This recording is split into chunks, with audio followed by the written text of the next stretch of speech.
Safe city ने एक बहुत बड़े मसले का हल निकाल लिया है। एक बोतल खून की चाहिए, 2 बोतल खून की चाहिए। ये वो मुश्किल लम्हा होता है जब हम या हमारा कोई प्यारा हॉस्पिटल में एडमिट होता है, उसको ब्लड की ज़रूरत होती है।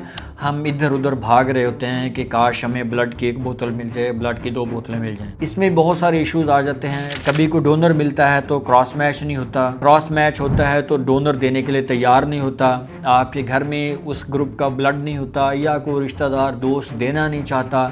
तो ये बहुत सारे इश्यूज होते हैं, वो क्रिटिकल सिचुएशन होती है। ये एक बहुत बड़ा मसला था जिसका आसान सा हल निकाल दिया है सेफ सिटी ने। आपने कुछ भी नहीं करना, सेफ सिटी की virtual blood bank application install करनी है। उसमें डोनर्स भी रजिस्टर्ड होते हैं और ज़रूरतमंद भी रजिस्टर्ड होते हैं और हर किसी का ब्लड ग्रुप लिखा हुआ होता है। जब भी किसी को ज़रूरत पड़ती है, जब भी को वहाँ को एप्लीकेशन देता है, उसका क्रॉस मैच हो जाता है और बड़ा आसानी से खून मिल जाता है। उस पेशेंट तक वो खुद ही पहुँचा दिया जाता है। यानी पोटेंशियल डोनर्स को कांटेक्ट करने का ये बड़ा ही ऑर्गेनाइज्ड वे है जो सेफ सिटी ने इनिशिएट किया है। सिर्फ यही नहीं, अगर आप इमरजेंसी में आपको ब्लड चाहिए तो आप 15 पे कॉल करें, 4 का बटन दबाएं तो फौरी आपको सेफ सिटी की जानब से रिस्पॉन्ड किया जाएगा। लेकिन इसके लिए जरूरत ये है कि हर किस्म के डोनर्स खुद को वहाँ वॉलंटरली रजिस्टर करवाएं। जितनी ज्यादा रजिस्ट्रेशन होगी उतना ज्यादा ब्लड अवेलेबल होगा, उतने ज्यादा पेशेंट्स मुस्तफीद भी होंगे। और इसके लिए एक और भी अपडेट है। चंद दिन कबल पंजाब असेंबली में एक रेजोल्यूशन पास हुई है जिसमें यह कहा गया था कि पाकिस्तान के कौमी शनाख्ती कार्ड में हर बंदे का ब्लड ग्रुप भी लिखा जाए। उसका यह फायदा होगा कि जब भी ऐसी कोई इमरजेंसी सिचुएशन होती है, कहीं भी जरूरत पड़ती है, मैस लेवल पे भी पड़ सकती है, तो लोगों को कांटेक्ट करना बहुत आसान हो जाता है क्योंकि उनके शनाख्ती कार्ड नंबर पे ब्लड ग्रुप लिखा होता है। और इस मूव का मकसद भी यही था कि